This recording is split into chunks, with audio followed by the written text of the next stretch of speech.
mais uma vez e queremos te pedir que, em nome de Jesus, o Senhor possa ministrar a tua palavra a cada coração aqui presente. Pai, nós não sabemos viver sem tua palavra. Essa palavra é o que nos dá discernimento, essa palavra é o que nos dá o caminho que nós devemos seguir. É essa palavra, Senhor, que é o motivo da nossa vida. Então, Pai, em nome de Jesus, abençoa os corações aqui presentes. Eu sei que todos os que vêm para um culto de oração, vêm com o intuito de ouvir a tua voz, vêm com o intuito de buscar o Senhor, e vêm com o intuito de sair da igreja tendo certeza que o Senhor falou conosco. Então, meu Pai, mais uma noite que eu te peço, fala conosco, em nome de Jesus. Amém. Assim diz a palavra de Deus: justificados, pois, mediante a fé, temos paz com Deus, por meio do nosso Senhor Jesus Cristo, por intermédio de quem obtivemos igualmente acesso pela fé, e esta graça na qual estamos firmes e gloriamo-nos na esperança da glória de Deus. E não somente isso, mas também nos gloriamos nas próprias tribulações, sabendo que a tribulação produz perseverança, e a perseverança, experiência, e a experiência, esperança. Ora, a esperança não confunde, porque o amor de Deus é derramado em nosso coração pelo Espírito Santo que nos foi outorgado. Porque Cristo, quando nós ainda éramos fracos, morreu a seu tempo pelos ímpios. Dificilmente alguém morreria por um justo, pois poderá ser que pelo bom alguém se anime a morrer. Mas Deus prova o seu próprio amor para conosco, pelo fato de ter Cristo morrido por nós, sendo ainda pecadores. Logo, muito mais agora, sendo justificados pelo seu sangue, seremos por ele salvos da ira. Porque se nós, quando éramos inimigos, fomos reconciliados com Deus mediante a morte do seu Filho, muito mais estando lá reconciliados, seremos salvos pela sua vida. E não apenas isso, mas também nos gloriamos em Deus, por nosso Senhor Jesus Cristo, por intermédio de quem recebemos agora a reconciliação. Amém? Amém. Amados, esse texto ele fala da gloriosa doutrina da justificação pela fé. É uma doutrina que é um dos maiores pilares do Novo Testamento, a justificação pela fé. É uma doutrina que está dentro da soteriologia, que é o estudo da salvação. Dentro do estudo da salvação, nós encontramos algumas doutrinas fundamentais no Novo Testamento. Doutrinas que foram ensinadas diretamente por Jesus e depois foram propagadas pelos apóstolos, por todos os seus apóstolos. Essas doutrinas são, dentro da doutrina da salvação, a doutrina da justificação pela fé, a doutrina da regeneração e a doutrina da glorificação. Essas três doutrinas todo crente precisa conhecer. Dentro da ordem cronológica, primeiro a regeneração. A regeneração é a doutrina explicada por Jesus Cristo, que diz que todo aquele que se converte, todo aquele que aceita Cristo, ele nasce de novo. Ele é regenerado. Nós encontramos isso, Jesus conversando com Nicodemos em João capítulo 3, quando ele diz lá, o que é nascido da carne é carne, o que é nascido do Espírito é Espírito, e ele diz, aquele que não nascer de novo, ele não pode entrar no reino de Deus. Essa é a doutrina da regeneração, nascer de novo. Também nós vemos vários outros textos fundamentando essa doutrina da regeneração. Nós vemos o apóstolo Paulo, Coríntios 5,17, né, quando ele fala que aquele que está em Cristo, nova criatura é, as coisas velhas já passaram, tudo se fez novo. Então nós vemos vários outros textos, o Novo Testamento está recheado dessas doutrinas. Essa foi a primeira doutrina soteriológica, que é a regeneração. A segunda, muito importante, é essa que nós vamos abordar hoje, é a justificação pela fé. Irmãos, sem a justificação pela fé não existe salvação, esqueça a salvação.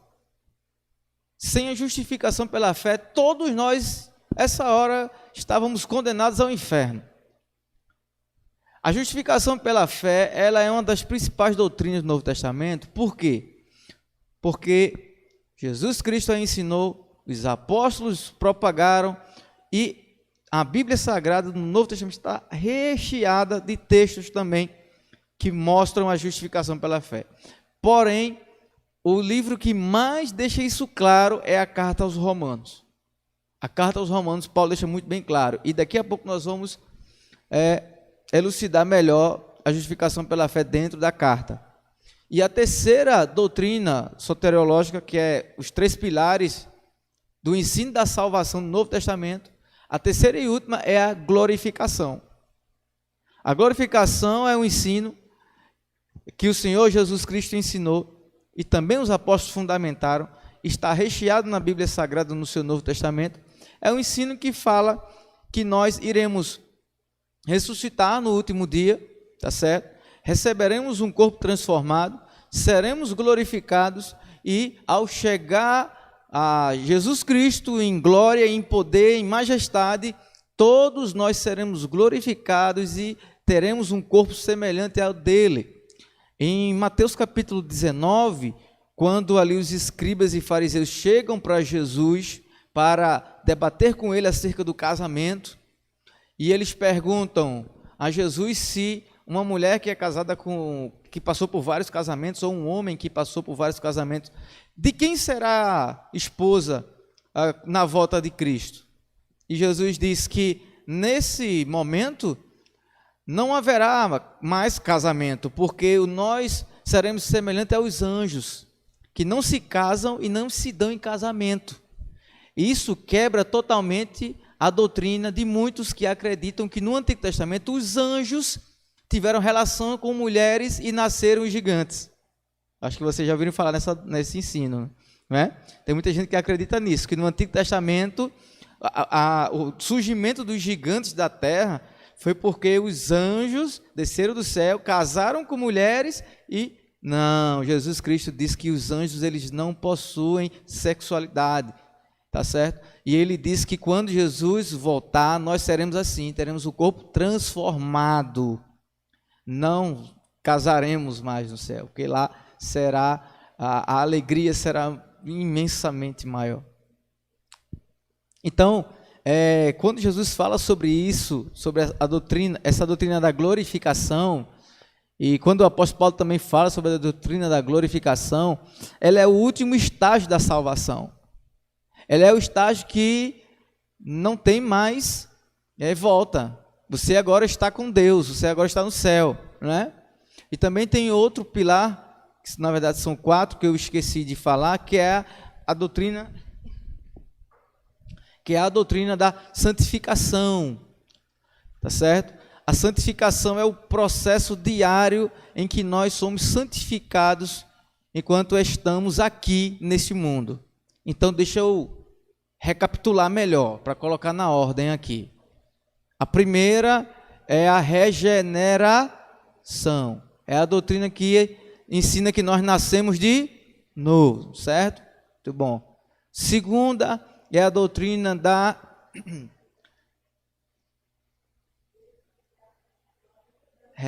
regeneração, depois justificação. Muito bom. Justificação pela fé, que é o que a gente vai abordar agora. Essa doutrina diz que através da fé no Filho de Deus, todos os nossos pecados são justificados.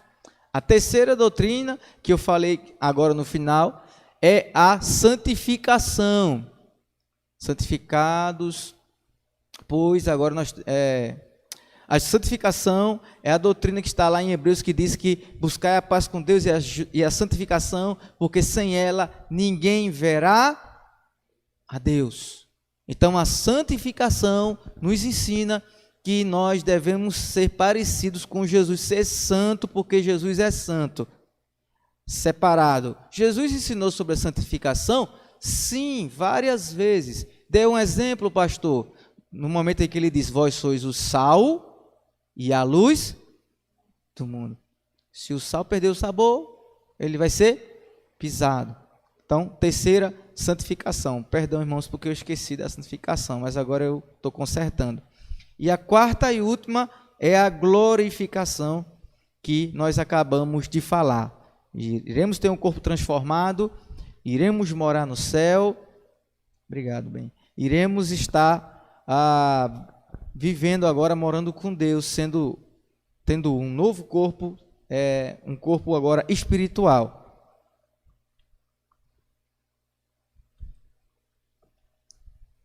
Se você tomou nota, eu vou repetir de novo. Regeneração, justificação, santificação, glorificação. São os 4 pilares fundamentais, as 4 doutrinas fundamentais da salvação. Esse é o processo da salvação. Esse é o processo da salvação. Primeiro, a pessoa é regenerada, ela nasce de novo. A partir do momento que ela se converteu, nasceu de novo, agora ela é justificada. Seus pecados não lhe condenam mais. Depois da justificação, ela entra no processo de santificação. Ela agora começa a ser mais parecida com Jesus. Como Paulo disse: sede meus imitadores como eu sou de Cristo. E depois disso, só no final da caminhada cristã é que o processo de santificação termina, que entra agora na glorificação, que é quando a gente vai morar no céu. Então, o processo de santificação, ele é o mais demorado.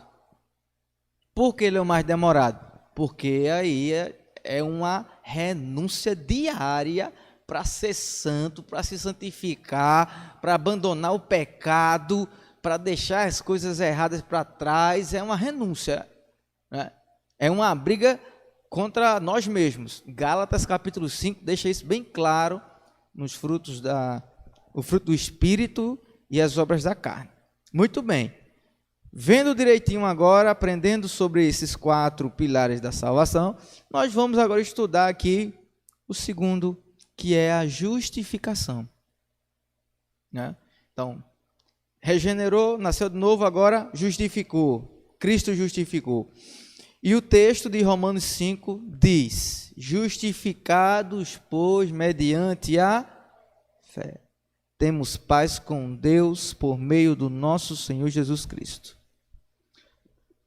Justificados, pois, mediante a fé. A justificação, para você ser justificado dos seus pecados, para você ter os seus pecados pagos, para você ter os seus pecados cancelados, só existe uma forma. Isso também está lá em Efésios 2, né? Um texto clássico, conhecido da gente, né? Pela graça sois salvo. Mediante a... Isso não vem de vós, mas é um dom. Não vem de obra para que ninguém se glorie. Muito bem. O apóstolo Paulo, no seu ensino, essas 2 epístolas, irmãos, quem gosta do apóstolo Paulo, quem gosta do Novo Testamento, quem gosta de eclesiologia, que é o ensino da igreja, você vai ler muitas epístolas. Quem gosta tem que ler essas 2 epístolas, Efésios e Romanos. Fundamental. Porque, principalmente quando a gente vai estudar sobre a salvação. Então, neste processo da salvação, nesse segundo estágio da justificação, nós aprendemos algo muito importante nesse primeiro versículo, que a nossa justificação vem mediante a fé. Muito bem. E o que é a fé? A fé é o firme das coisas que não se veem, mas é a certeza das coisas que se esperam. Quem não tem fé nunca pode ser justificado por Deus. Eu ouvi um teólogo muito conhecido de uma determinada seita que se confunde muito com as igrejas evangélicas, um teólogo mundialmente conhecido. E ele disse que quando chegasse no céu, ele não iria se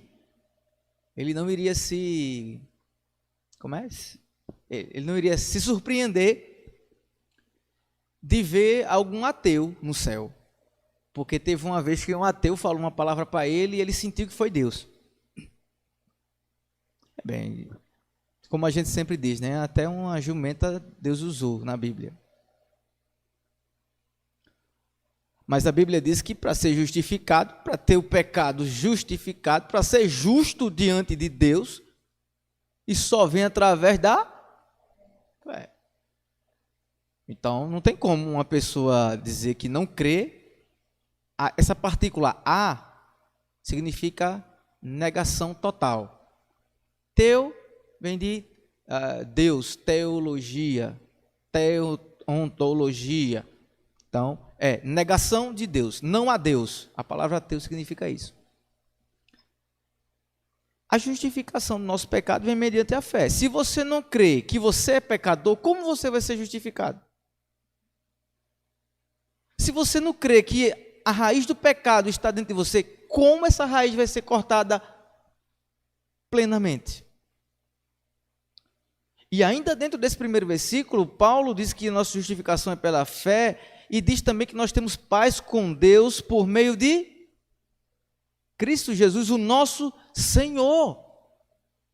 A justificação dos nossos pecados vem através da fé, mas é mediante, melhor definição, mediante, ou seja, ela media, mediante a fé e por meio do nosso Senhor Jesus Cristo. Quem dá a fé ao homem? O Espírito Santo, ou Jesus Cristo, ou o Pai, Deus, né? De uma forma geral. Ele dá a fé. Ele produz fé na gente. Por que Paulo está dizendo que nós temos paz com Deus através dessa fé em Cristo? Meus irmãos, aqui nós estamos no capítulo 5 de Romanos. Marque aí, volte para o primeiro capítulo. Para você ver como o apóstolo Paulo era extremamente sistemático e extremamente organizado no seu ensino. Cheio do Espírito Santo, né? No capítulo 1, o apóstolo Paulo fala, ele começa saudando a igreja de Roma, fala do quanto ele ama aquela igreja, mas ele já entra logo mostrando àquela igreja o quanto os pecados daquela igreja estavam lhe afastando de Deus. Se você começar a ler a partir do versículo 18 por diante, você vai ver Paulo descendo a madeira. Ele dizendo que a ira de Deus se revela contra toda a impiedade, toda a maldade. A ira de Deus vai se revelar. Veja. Continuando no capítulo 2, aqui no capítulo 1 ele diz que Deus vai se irar contra o pecado de toda a humanidade e diz que todos são pecadores. No capítulo 2, Paulo diz que tanto os judeus quanto os gentios são pecadores também. Não existe um melhor do que o outro. Ele coloca todo mundo no mesmo patamar. Veja bem, primeiro ele falou da intensidade do pecado, que nós somos depravados, pecaminosos. Depois ele diz que todos são assim, no capítulo 2. Ainda no capítulo 2 ele fala que os judeus são indesculpáveis diante de Deus, a partir do versículo 17, tá certo? No capítulo 3, Paulo mostra que toda a humanidade, ela é pecadora, estão na condição do pecado, todos. Tem o texto clássico que nós conhecemos, 3:23, porque todos pecaram, estão destituídos da glória de Deus. No capítulo 4, Paulo começa agora a mostrar qual é a saída desse pecado. Qual é a saída para o ser humano ser justificado diante de Deus? Qual é a saída para Deus perdoar ele começa a falar de quem? De Abraão. Ele diz que Abraão foi justificado pela... Aí ele começa a defender a doutrina bíblica de que não existe forma do homem se justificar a si mesmo. Não tem como a gente chegar diante de Deus e dizer, mas Senhor, o Senhor vai me mandar para o inferno mesmo? Tem certeza, Senhor? Eu fui tão bonzinho na terra. Eu errei, eu fazia minhas coisas erradas, mas eu era bonzinho. Paulo diz que Abraão não foi justificado por suas obras, ele foi justificado pela fé. E aí ele dá a luz. Ele dá a luz da palavra de Deus para o povo de Roma. E no capítulo 5 aí ele diz, da mesma forma que Abraão foi justificado pela fé, todos vocês, todos nós seremos justificados também pela fé. Nós teremos paz com Deus. Agora, tudo isso unicamente por intermédio do Senhor Jesus Cristo. Aí você me pergunta, mas pastor, como é que Paulo diz que Abraão foi justificado pela fé? Ele diz, e no capítulo 5 ele diz que essa fé é só através de Cristo. Se no tempo de Abraão Jesus ainda não tinha vindo. Como é que Paulo cita que Abraão foi justificado, foi salvo pela fé, se Cristo não tinha vindo? Irmãos, muito simples. Nós conhecemos de cós salteado lá o proto-evangelho de Gênesis 3,15, onde Deus já havia prometido a vinda do Messias para salvar Adão e Eva e toda a humanidade dos seus pecados. Deus já tinha prometido, e durante a caminhada do Antigo Testamento você vai ver isso em várias partes, em vários lugares. Então, o israelita, o judeu, ele era salvo pela fé em Cristo, da mesma forma que o cristão é salvo pela fé em Cristo. Não era a lei que salvava, mas era Cristo que salvava o judeu, da mesma forma que nós hoje. Então nós vemos aqui, caminhando agora para o versículo 2 do capítulo 5 de Romanos, Paulo começa a desenvolver, dizendo, por intermédio de quem obtivemos igualmente acesso pela fé a esta graça, na qual estamos firmes e gloriamo-nos na esperança da glória de Deus. Somos justificados pela fé, tudo isso por intermédio de Jesus Cristo. Agora nós estamos em paz com Deus. A guerra que nós guerreávamos contra Deus, porque os nossos pecados ofendiam a Deus, as nossas blasfêmias, o nosso pensamento, a nossa maldade do nosso coração, tudo que nós temos dentro de nós, irmão, ofende a Deus. A nossa simples presença atrevida em entrar na presença de Deus, sem ser através do nome de Jesus, ofende a santidade de Deus. Por isso que existem muitas seitas aí que acreditam que não é necessário Cristo para chegar no céu. Isso é uma ofensa a Deus. Isso é uma ofensa ao santo evangelho. Porque nós somos pecadores. A nossa justiça, a Bíblia diz que é como trapo de imundícia. Não serve para nada.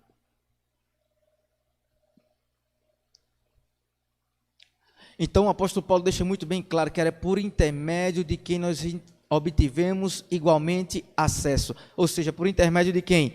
Ele acabou de falar do Senhor Jesus Cristo. Por intermédio dele, nós agora temos acesso pela fé a esta graça, e na qual nós estamos firmes e gloriamo-nos na esperança da glória de Deus. Não existe salvação, não existe justificação, não existe perdão sem fé, sem Cristo, sem esperança na ressurreição de Cristo Jesus. Não existe. Verso 3, e não somente isso, mas também nos gloriamos nas próprias tribulações, sabendo que a tribulação produz perseverança, Muito bem, Paulo, ele falou teologicamente de como nós somos justificados através de Cristo, mediante a fé, que os nossos pecados agora são justificados unicamente nele, mas agora Paulo vai falar de como vive uma pessoa na prática. Não é só teologia, Paulo é prático. Uma pessoa que foi justificada pela fé, ela agora tem uma conduta de vida. E ele começa a desenvolver essa conduta de vida. Não somente isto, mas também gloriamos nas próprias tribulações. Quem é salvo em Cristo Jesus, quem teve o seu pecado justificado, vai passar por tribulação.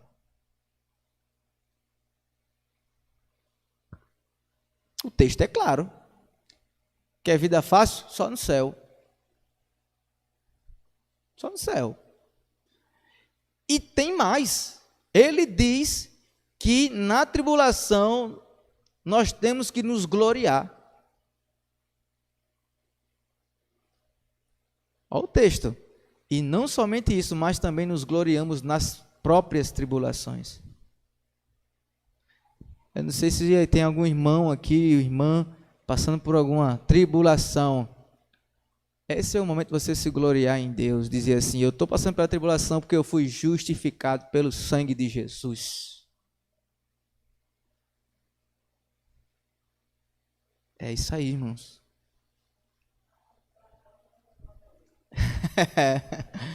Passando pela prova, dando glória a Deus. Justificados, gloriando nas próprias tribulações, mas perceba que essa se gloriar aqui não é em nós mesmos, né? É bom deixar isso bem claro. Nós nos gloriamos no sangue de Cristo, porque foi Ele que nos justificou. Sabendo que a tribulação, ela produz o quê? Paciência. Na minha versão diz perseverança. O paciência e o perseverança têm o mesmo sentido. Ele fala aqui que todo cristão que um dia foi regenerado, que nasceu de novo, que foi justificado, não deve mais um centavo para o diabo. Nós não devemos um centavo para o diabo. Tudo foi pago. Então, todo cristão que agora ele é justificado, que Cristo pagou o pecado por ele agora, ele tem que saber que ele vai passar por tribulação, mas ele tem que passar pela tribulação com a cabeça erguida, se gloriando no sangue de Jesus e sabendo do resultado dessa tribulação. Essa tribulação, ela vai produzir em nós perseverança. Ela vai produzir em nós experiência. Ela vai nos lapidar, irmãos. Crente que não passa por tribulação é crente mimado, que não aguenta um puxãozinho de orelha de Deus. E se Deus der um puxãozinho de orelha nele, ele se irrita, vai embora da igreja e sai com raiva de todo mundo e não quer saber de nada. Porque não está acostumado a passar pelo deserto da fé. O deserto é muito importante, porque o deserto, ele é uma forma de Deus lapidar o crente. Israel teve que passar 40 anos lá. 40 anos. Você já imaginou se Deus colocasse uma prova na sua vida que durasse 40 anos? Você teve que passar 40 anos aguentando isso aqui. Há 40 anos você vai aguentar isso aqui, porque eu quero que você esteja aqui. Você está disposto a aguentar? Temos que estar. E temos que aguentar aí, se for 40 anos ou mais, tem gente que é uma vida inteira, mas passar nos gloriando no sangue de Jesus. Porque sabemos que essa tribulação vai produzir em nós perseverança, a perseverança vai produzir experiência, o versículo 4, a experiência vai produzir a esperança. Quanto mais experiente uma pessoa é, mais esperança ela tem, porque ela se lembra que ela já passou pelaquela situação antes e ela conseguiu vencer aquela situação. Então isso vai gerar em nós esperança. Eu me lembro que eu já passei por isso antes. né? A experiência que Deus me deu, eu passei por aquilo, e naquela ocasião, Deus fez algo extraordinário. Deus vai fazer de novo. Deus vai fazer algo extraordinário de novo. Então, essa experiência que Deus vai nos lapidando é para que a gente tenha mais esperança, tenha mais fé nele. E veja, Paulo falando da justificação pela fé e agora falando de como uma pessoa vive, uma pessoa que passou por esse processo vive. Versículo 5, ora, a esperança não confunde, porque o amor de Deus é derramado em nosso coração pelo Espírito Santo que nos foi outorgado. Outra coisa que uma pessoa que foi justificada pela fé, ela não se confunde. Ela não se confunde. Porque o amor de Deus, ele foi derramado em nosso coração, através do Espírito Santo. O Espírito Santo habitando em nós, ele faz com que a gente não se confunda, irmãos. A gente não é levado por qualquer vento de doutrina. Tá certo? A gente não é levado por qualquer ensinamento, qualquer confusão doutrinária. Porque a gente tem base na Bíblia. Se a gente lê a Bíblia. E quando a gente lê a Bíblia, não é a gente mesmo que é inteligente, que entende e a gente consegue firmar a nossa fé na nossa inteligência. Não, porque se não fosse o Espírito Santo em nós, nós seríamos terríveis.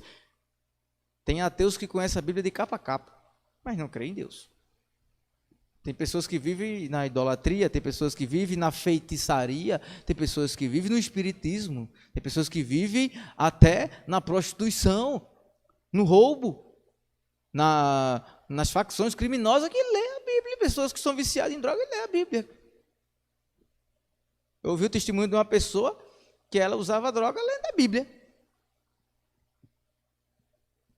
Conheci na Bíblia. Mas, irmãos, junto com a justificação pela fé, Paulo fala do grande presente que Deus nos dá. Quando nós somos justificados, nós recebemos um presente. Sabe que presente é esse? Versículo 5. O amor de Deus é derramado em nosso coração pelo Espírito Santo. O Espírito Santo é um presente que nós recebemos de Deus. Tem presente melhor do que esse? Quem é o Espírito Santo? O Espírito Santo é o próprio Deus habitando em nós. No Antigo Testamento, quando os reis eram ungidos, a Bíblia diz que o Espírito Santo entrava lá, depois no rei, tomava conta, ele era regido pelo Espírito Santo, mas depois saía. Momentaneamente o Espírito Santo se apossava de alguém e ali fazia sua obra e depois saía. No Novo Testamento nós temos um presente, que é o Espírito Santo habitando em nós 24 horas por dia, toda hora, todo momento o Espírito Santo está em nós. Ele foi outorgado para a gente. Ele foi dado para a gente. Ele é um presente de Deus para a gente. Irmãos, tem tanta gente que entristece o Espírito Santo. Tem tanto crente que entristece o Espírito Santo. O Espírito Santo está apertadinho lá dentro do coração da pessoa. Porque a pessoa não ora, a pessoa não tem intimidade, a pessoa não lê a palavra, a pessoa não tem vida de comunhão com Deus. A pessoa não tem alegria. A pessoa não tem o fruto do Espírito Santo. Você percebe quando a pessoa não tem o fruto do Espírito Santo: paciência, longanimidade, alegria, amor, domínio próprio, perdão, amabilidade. Quando a pessoa é uma pessoa cheia da palavra, quando a pessoa é uma pessoa que sabe, que reluz mesmo a glória de Deus. O Espírito Santo de Deus, nós não podemos entristecer. Paulo diz: não entristeçais o Espírito Santo. Então a palavra de Deus diz aqui, Paulo diz que nós recebemos um grande presente. Eu vou agilizar por conta do tempo. Ele nos foi outorgado. Verso 6, porque Cristo, quando nós ainda éramos pecadores, quando nós éramos fracos, morreu a seu tempo pelos ímpios. Dificilmente alguém morreria por um justo. Dificilmente alguém morreria por um justo, pois poderá ser pelo bom que alguém se anime a morrer. Ele está dizendo, Cristo morreu pelos fracos, morreu pelos ímpios. Dificilmente alguém poderia morrer por um justo, né? Mas ainda pode ser que alguém pode se animar para morrer por um justo. Mas Deus prova o seu amor para conosco pelo fato de ter Cristo morrido por nós ainda sendo pecadores. Então ele está dizendo, Cristo morreu por nós sendo ímpios, sendo maus. Pode ser que, mesmo que dificilmente alguém possa morrer por um justo, pode ser, até ser que alguém se aventure a fazer isso. Porém, Cristo não morreu por justos. Cristo não morreu por bonzinhos. Cristo não morreu para justificar pessoas boas. O próprio Jesus Cristo disse, eu não vim para os bons, eu vim para os doentes. Quem necessita dos médicos são os doentes. A humanidade está doente, irmãos. A humanidade está doente. Cristo morreu para nos dar vida. Então ele fala, dificilmente alguém poderia morrer por um justo. Mas Cristo, Deus prova esse amor porque Cristo morreu por nós sendo pecadores. Logo, muito mais agora. Sendo justificados pelo seu sangue, seremos por ele salvos da ira. Muito mais agora, porque depois que nós fomos justificados pelo sangue de Jesus, nós temos que ter a certeza da nossa salvação. Porque se nós, quando éramos inimigos, fomos reconciliados com Deus mediante a morte do seu Filho, muito mais estando já reconciliados, seremos salvos pela sua vida. Se nós éramos inimigos e fomos reconciliados, Paulo está dizendo aqui, quando a gente era do mundão, nós fomos reconciliados, nós agora temos acesso a Deus. Imagine agora que nós fomos salvos. E não apenas isso, mas também nos gloriamos em Deus por nosso Senhor Jesus Cristo, por intermédio de quem recebemos agora a reconciliação. Ele fecha o seu raciocínio dizendo que não apenas isso, não apenas fomos salvos por Cristo, mas também nos gloriamos em Deus, porque por intermédio do Senhor Jesus, nós recebemos agora a reconciliação. Veja, nascemos de novo através da regeneração, fomos justificados, estamos sendo santificados e seremos glorificados. Agora, dentro de todo esse processo, Paulo diz que não só isso Deus fez conosco.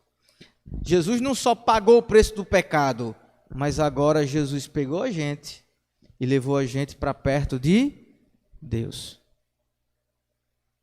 É como se fosse um advogado que chegasse do seu cliente,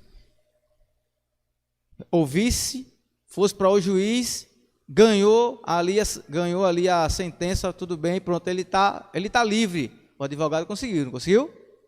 Mas aquela pessoa não vai ter comunhão com o juiz. O juiz é juiz. Cristo fez o quê? Levou nossa causa, morreu, venceu, e não só isso, mas nos levou. Pai, agora ele está aqui. E agora nós temos comunhão, fomos reconciliados com Deus. Nós agora temos paz com Deus. Nós agora temos vida com Deus. Então a justificação pela fé é essa doutrina maravilhosa que fez com que nós hoje pudéssemos entender que a nossa salvação não é comprada através de penitência, não é comprada através de promessa, não é comprada através de boas obras, que a salvação ela é pela graça de Deus mediante a fé no seu Filho Jesus Cristo, que a salvação ela é para todo aquele que nele crê. Isso é a doutrina da justificação pela fé. E glórias a Deus, porque ela nos alcançou e hoje nós somos justificados e temos paz com Deus em Cristo Jesus. Amém, meus amados. Vamos ficar de pé para nós orarmos. Falta 10 para as 9. Próximo sábado,